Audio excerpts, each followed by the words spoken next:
You are listening to Something Rather Than Nothing. Creator and host Ken Vellante. Editor and producer Peter Bauer. There's none of that vibe. It's very much kind of exploratory. And another thing, too, I mean, there's a couple of the bigger questions that I'm sure you notice, like what is art and why is there something, rather than nothing? Have fun, kick it around. I mean, there's some philosophical questions in there, but I just kind of like to get an opinion of like,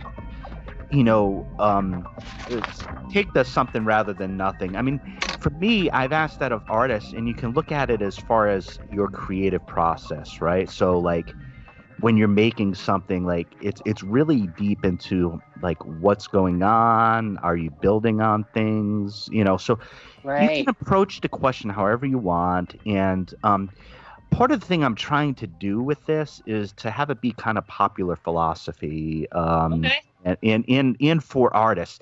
The idea, I think, as a philosopher, for me, I mean, this isn't like a technical philosophical language type of thing. It's about like how people think about things that they do, in particular artists, and how you think about what you're doing and things that kind of, I don't know, just that go on in your mind. And I found that listeners are interested in what you're doing. Okay, this is something rather than nothing, and we're here with Veronica Casson, an artist, illustrator, does some just wonderful material, and a wonderful artist. Oh, And Veronica, we just wanted to welcome you to something rather than nothing. thank you, Ken. I'm excited to be here. Great. Hey, one of the questions we launch right off a lot of times, which can be a bit fun, is to learn about artists and kind of how they looked at the world, when they were younger. What were you like as a young human? I was painfully shy when I was really young, and but I had parents who were really outgoing, so there was always people at our house, there was always parties, or we were always getting dragged around to events, and I would find myself just sort of like hiding in a corner with like paper and crayons or books or toys and like making up little stories and just kind of trying to isolate myself in this chaos because I didn't like to be on display, and my parents were very much display people. Or I'd follow my sisters around and try to get involved in what they were doing, but they were pretty much older than me, so they didn't want the little kid around. So Sure. I feel like I was in a lot of social settings, but I was also sort of alone, being the only kid and not really wanting to engage. Um, but I found my outlet, I think, in stories and comics and books and all that stuff, movies, all that's always really appealed to me. And I think part of that was just the isolation and the shyness, kind of living in my imagination, I guess. Yeah, and so and you mentioned comics. I mean, I think in the guests that I've had on the podcast, one of the themes that's come up a lot of the times is kind of in that type of situation, kind of going into a different world, a wonderful kind of fantasy world, or creating that type of thing. Were you mostly consuming comics or kind of popular art and movies at that time, or were you also at the same time starting to draw and illustrate and become an artist? I think I mostly was drawing until I didn't get into comics actually until probably like seventh or eighth grade. When I was younger, I loved movies, and I really fell in love with concept art books, like the sketchbook of Return of the Jedi or whatever that stuff was. Yeah. And I would look at these like worlds that these people would build, and you'd only see a little bit of on the screen. But I would then take my own paper and like add to it, and I'd love like building these fantasy worlds in my head and just like creating these on paper. So it was mostly drawing, and then with like notes and terrible handwriting scribbled all over them. I bet if I saw some of that today, it wouldn't be decipherable. But I remember spending a lot of time just like world building. Yeah. I we've had a couple guests in the comics world, Sean Wynn and Ethan Slayton, and one of the and I love comic books. I love graphic novels. My dad got me into them when I was just a young boy, and it really stuck with me over time. So I've always appreciated that art form, and I know it's an important one for you as well. What comics, graphic novels, and stories have been influential on the art that you do and you create? Yeah, I think it's changed over time. Like I'll find myself getting absorbed. Like when I first got into comics, I think I got in the late 80s, and it was very much like Todd McFarlane and Jim Lee were doing, the big Marvel books at the time. Sure, sure, yeah. Yeah, and I got really into that stuff. I thought was so cool and neat. And then that was everywhere, and then I got really into anime and manga, and I was like, this whole other world is different, and explain that. And then I shifted back because I learned about American like indie comics. I got really into like Stray Bullets or Strangers in Paradise, like all this. And I feel like every time I absorb this genre, there's like pieces of it that stay with me, if that makes sense. Yeah. And then I kind of keep going on that, and then keep trying to, I don't know, look at for new creators. I'm sorry. I think I spiraled away from the question.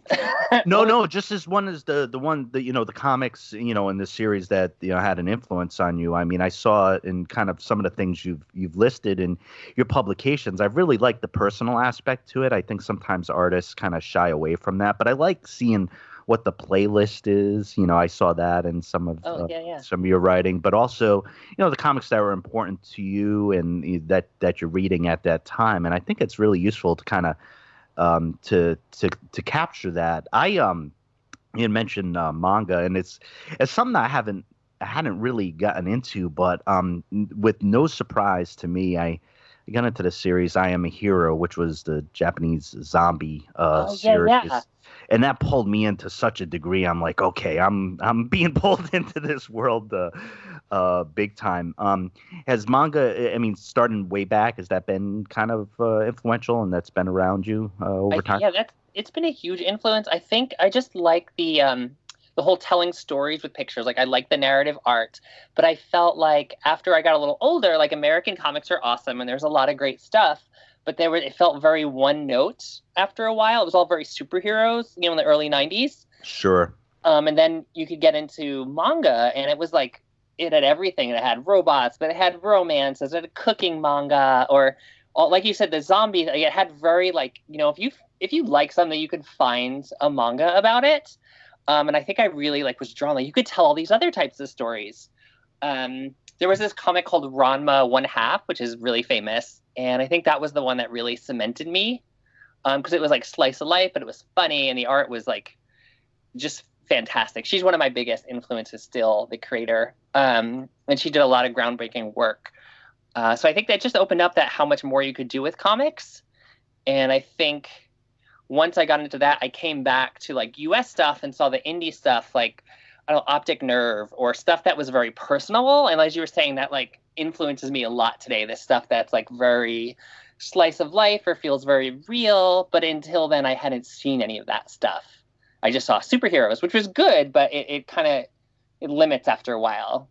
Yeah, I'm glad you mentioned Optic Nerve. I think I've really connected to those super personal stories, and there's that element too of that super uncomfortable type of thing where it's like a window. Totally. Yeah, it's a window into like, here's this most awkward experience I've ever had. Now I'm going to draw it beautifully for you, and you're going to watch me go through this experience, which I've always found the Daniel Clowes and Adrian Tomine and artists like that, and I connect to those as well. And of course your ongoing series that I've talked to you a little bit about, and that I had the opportunity to be introduced to and to buy from you at the Indie Comic Con, in Portland during the summer was Yeah.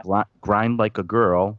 Yeah. And it had to do with you growing up trans in the 90s. And, Mhm. Obviously very personal. And I'm really interested in what your experience was, both writing in drawing that for you, that deeply personal experience in putting that out there. Can you tell us about that? Yeah, absolutely. So I had been asked, people had mentioned to me like, "Oh, you're trans, you do comics. It seems like an obvious thing," but I kind of tried to shy away from that for a while. Like I didn't have any interest in doing a comic. I felt like if I did this comic about being trans, it would very much be like, "Oh, that's your whole identity." And I feel like that's a pretty small part of my life. Like I'm more than just the trans girl, and I felt like doing that would pigeon me whole as the trans artist. So I was really, even though people asked me about it for years, I was like, we'll see. But then obviously I'm doing that now. I had a change of heart. I think what really happened, there was a couple things. But one of them is a close friend of mine had a kid. She was the first one in a friend group to have a kid, and the kid identified as trans. And having known me, their parents had a lot, she had an easier time with her kid because she was like, oh, all this stuff I see in the media, which at the time wasn't that nice. And it seemed to be like a doom, like, oh, you have a trans kid, they're going to have a really terrible life.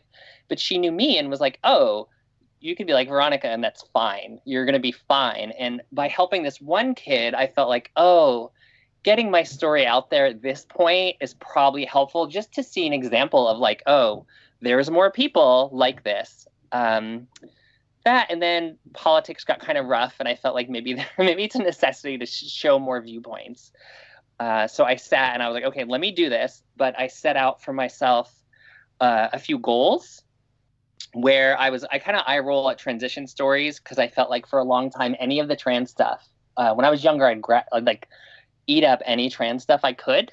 But most of it was all about the transition. And I was like, I don't know, I want to do a transition story. So I try to make it sort of universal. And it's more about, it has the specifics of transition, but it's also just about kind of finding yourself and the joy of oh, I don't know who I am because I'm this kid in this world I don't feel, fits me correctly, but I learn who I am and I get closer and closer. And there's a lot of joy to be had and contentment.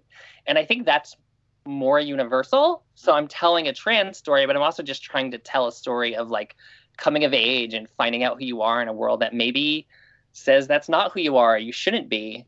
And that's the big goal, I guess. Well, that absolutely comes true, Veronica. I've read the issues, and it really does come through. As a matter of fact, I was reading it and experiencing it, but I believe those universal themes are right there. So, if that's part of your intent, I really think you accomplished that. And I think you do it both through your words. You're talking about the experience of finding yourself and being younger and finding yourself. So there's a universality to that. But also the images, right? So we're talking about comics and, at your powers, at your artistic powers, you have both word and image, and I think the images really reinforce what your intent was there. And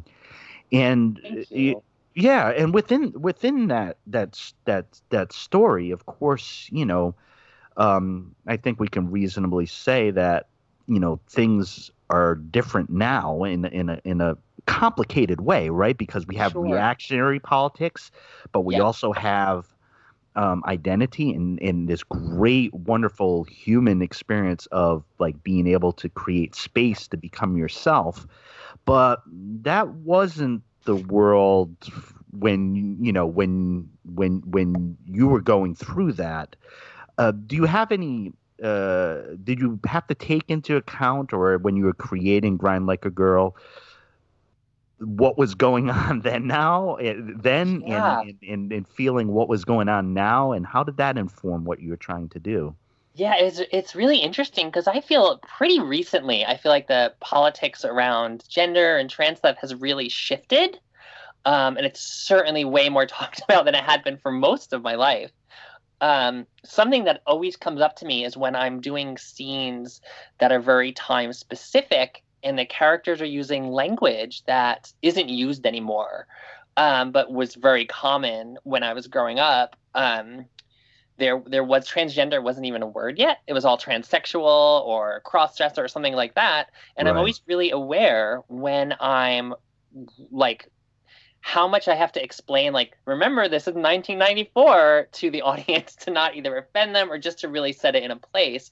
But I also don't want it to feel stale. Again, why I try to, like, this was my personal issue and this is how I dealt with it. And these were my circumstances, even though they're not there now. I know I live in Portland, and before that was San Francisco and New York. So it's definitely kind of a bubble. And maybe some people, it still feels the way it felt to me in the 90s. I'm not sure.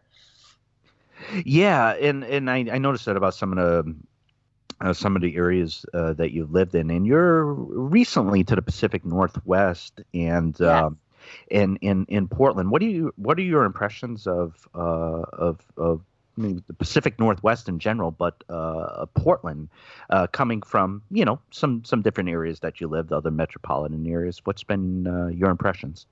Oh, I love it. I love it so much. It feels like home almost immediately. And we were scared to move here. We didn't really know anybody. It was just sort of like we visited a few times. We were looking for a new place to go. And I love the weather. I love how there's like this liberal urban environment, but there's still nature. Like there's trees everywhere, even downtown. It's so lovely. It's so lovely, isn't Yeah, it? it's amazing. And I love cozy, like fall sweater weather, and we get that for a lot of the year. But then we still have our summers. I think it's really fabulous.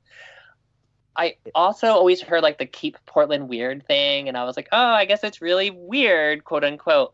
But what I think, as I've been here a couple years now, I feel like what it is people have these like passions they're kind of interested in, but Portland, like people just go for it. Like if you're into board gaming, let's say, there's like a lot of board game stores and like you could find your culture. Or if you're into like soccer or vinyl, like whatever it is, I feel like everyone just like, these are my likes and I'm gonna go for it. And I really appreciate that. I think it's neat to be around everyone and kind of exploring their passion, maybe. I've felt that here too. As a matter of fact, the most positive aspect. I mean, people. Let's take Portland. I mean, people talk a lot, in different ways about Portland and have an opinion, and locals and natives and outsiders. But for me, the main piece, I'm a 47-year-old white man, and I come from, just the, my perspective and my history, and Portland's like super comfortable, and what I mean by that is Portland's super comfortable for me in a way as a white man that I think and other people can have very different experiences of it, right? So it's a very complicated dynamic. One of the pieces that I think is very vibrant and universal is what you talked about, is this creativity of this being yourself, of this expressing yourself, Yeah. expressing your craft, expressing your art. And I felt, and I always feel, walking around Portland, I'm just going to say my experience and what's been good is, Yeah, please. I feel super comfortable around that. It feels like people are doing their thing and expressing themselves. And at least at this point in my life, that's an environment that's very healthy. And I think it can be healthy for artists. And I'm glad you've been able to connect with that in comic book culture, right? And film and all that Oh stuff. yeah, it's all huge here. It's huge in painters, and artists. So yeah, I'm glad and just in connection to that, it sounds like you connect to some of the natural aspects, like the nature that's just readily around in the state of Oregon. Is that the case as well?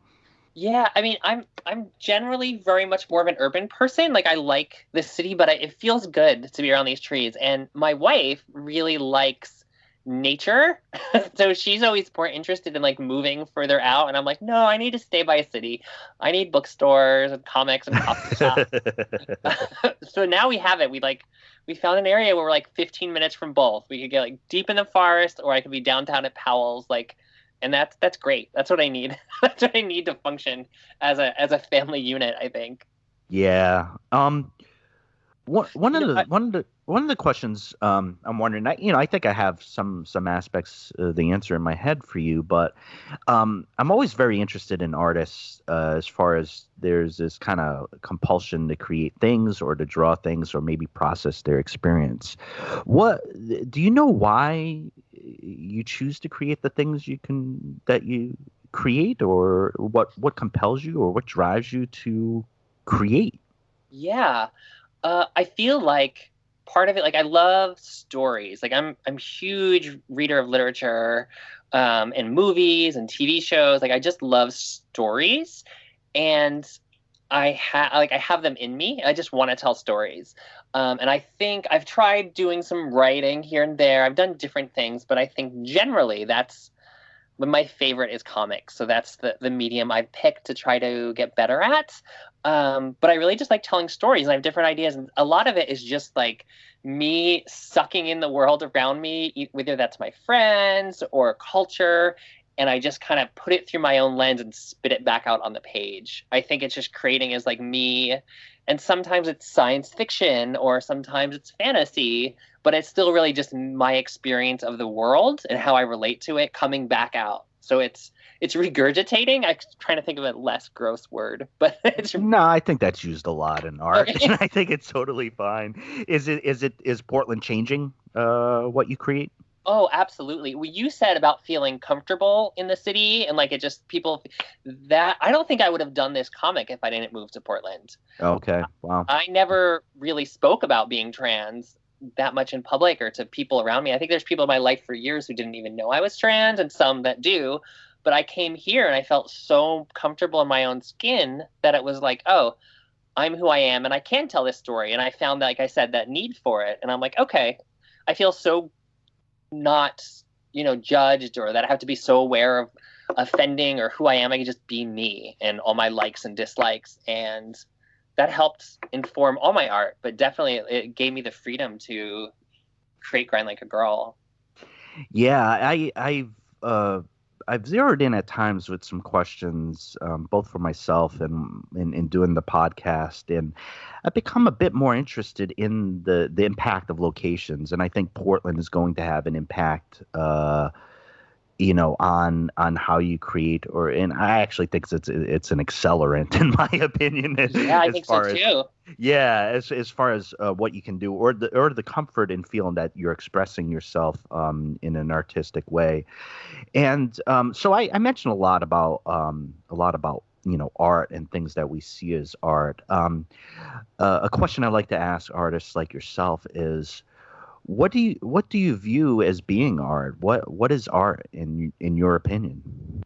My favorite answer, I've heard this question, I think about it a lot, and my favorite answer is one that Kurt Vonnegut gives. And he always, when people ask him, what is art? He says the mission, I'm paraphrasing, but it's close to this. He says the mission of artists is to make people appreciate being alive at least a little bit. And I think that's really cool. I was gonna stop you as soon as you start Kurt Vonnegut, ring a bell, something like that. I love Vonnegut. And Oh, me too. what a lovely. You know what? And after you mentioned that, that paraphrase, that quote. Yeah, that's Vonnegut right there. But boy, does that capture? That really does capture.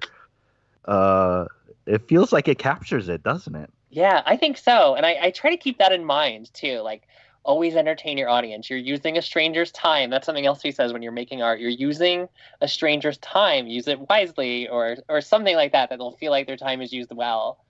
And I've make always, yeah, I've always felt that. I don't know, as a comic book lover, and maybe you share this if you're familiar with Breakfast of Champions. Vonnegut's book was, Mhm. where here's this great novelist, short story writer, and then he dares to start drawing, and the results are Right. just as fantastical as we would want them to be. Absolutely. I think one of the reviews for the book was, yeah, this is Vonnegut, and guess what? He draws. And I think that was probably enough to sell the book. I'm going back to Portland and impact on creating things. Do you find that being around the art that you see in Portland, do you feel that it's an infectious atmosphere both for you but also people that are around you? Have you noticed changes in that way? I think so. Something I didn't even realize that before I got here is that there's a huge comic book community here. Like a lot of the publishers are here now. Yeah. There's people all over. There's all the used bookstores are full of comics, and that wasn't something that informed me before I got here. But most of my life, a lot of my inspiration came from my friends, my peers who I'd sit around and draw with. And I think I lost that for a couple years, probably a good chunk of time, especially when I was a stay-at-home mom for a few years. And I came here and I found pretty immediately this thriving comics community, and I see all these people making art, and it's just fun, like just getting back to hanging out in coffee shops and drawing art and talking about art. And I think everybody inspires each other.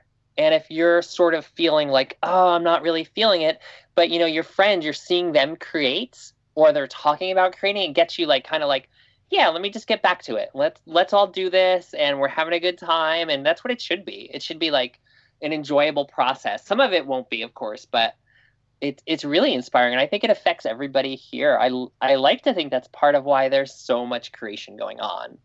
Yeah, and as far as the community, I think you're pointing to, and I'm interested. I work in a collective movement. I work for a labor union, and I've always viewed when individual activity, of course, being fascinating and vital. What individuals create, but also the environment which creates. Whether it's good working conditions, whether it's good artistic creation conditions.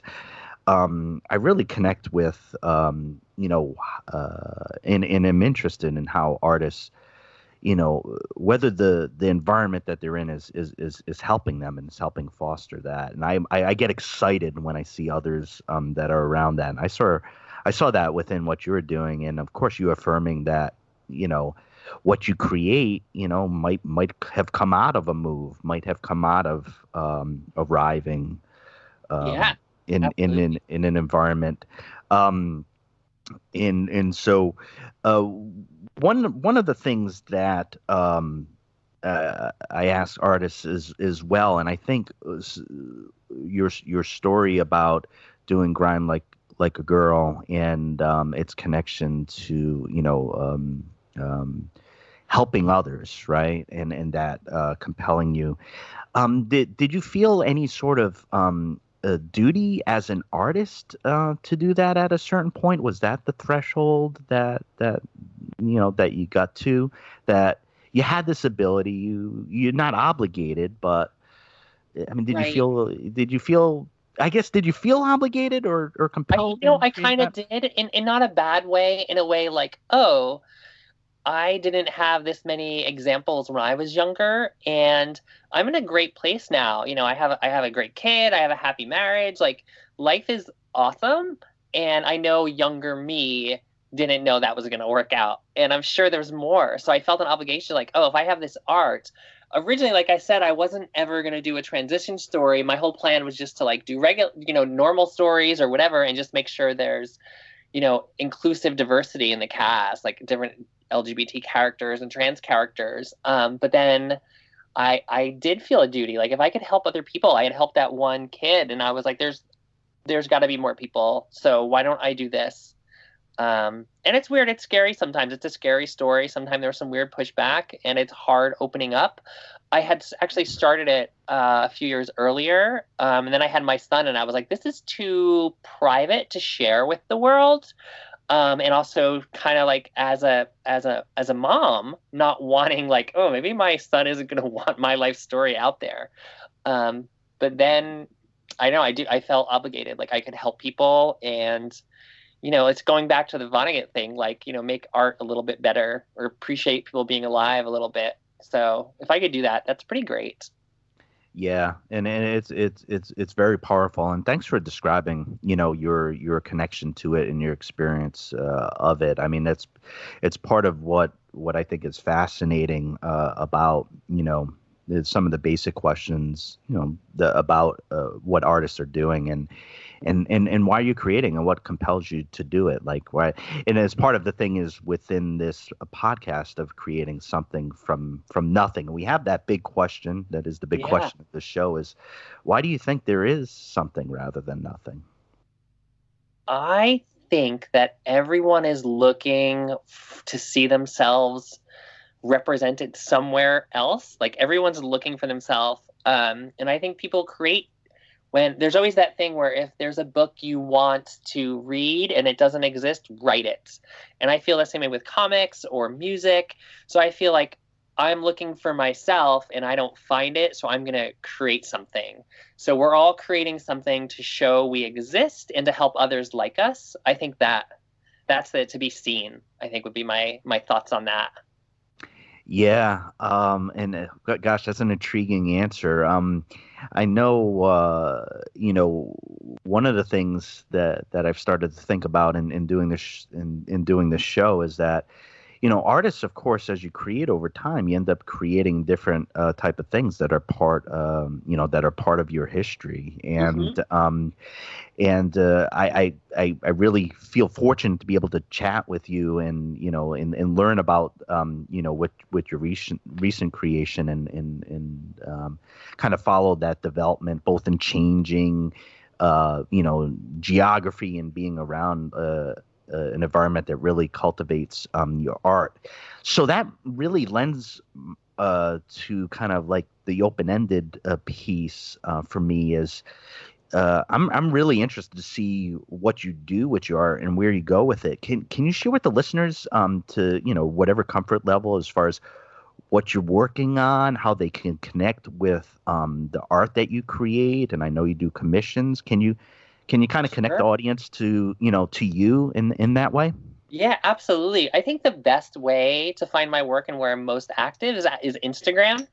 I post there. I try to do a comic page every week, and then in between, I'll post a couple other things. And my Instagram is Salt and Fog, and that's it. I mean, I also have a website which is veronicacasson.com and all that stuff. But really, people, if they're interested, like check out my Instagram, direct message me, tell me what you're interested. I do some commissions. Coming up really soon, I'm going to do Inktober. Which have you heard of Inktober, Ken? I've heard of Inktober. Can you tell me a little bit more about it and the listeners as well?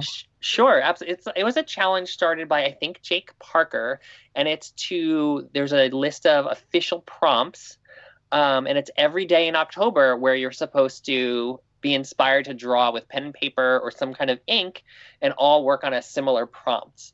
So it starts on October 1st, and it always starts out really easy and inspired, and then by like halfway through, everyone's like, whoa, there's still 15 drawings left every day. And I'm sharing these with everybody. So this year, this is my third year in a row, I'm going to really buckle down and do Inktober. And for that one, I'm actually working on concept art for my project after Grind Like a Girl, which is probably a few years away.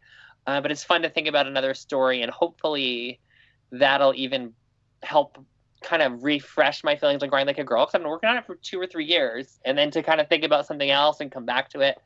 So I'll be posting those on Instagram, and then I'll have a gallery show of all my Inktober stuff at the Sequential Art Gallery in Portland sometime in November. Wonderful. Yeah.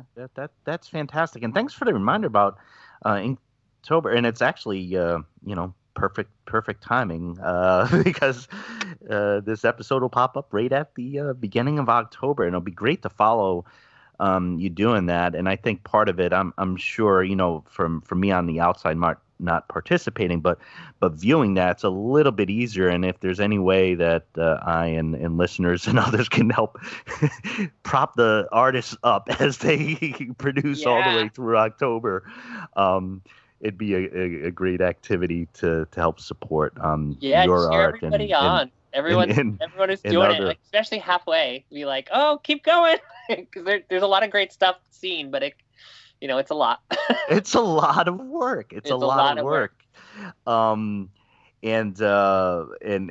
Veronica Casson here on Something Rather Than Nothing. It's been a great pleasure to chat with you, and I actually very much look forward to a bunch of the things you just mentioned that we can look forward to you in your art. And again, on Instagram, you can find Veronica at Salt and Fog, which is a great Instagram page. I follow it, and just lovely art to enjoy. I wanted to thank you so much, Veronica, for your time. And really, in doing this podcast, being able to listen to and connect to your process, the things that you're doing, it's really been a great pleasure to chat with you. And I really wanted to thank you for your time and all the art that you produce. Thank you so much, Ken. This was great. I love your podcast. This has been really fun to talk to you and to be part of it. Great. Thank you so much, Veronica, and we look forward to Inktober, right? Okay, yeah, absolutely. You take care. Thank you so much.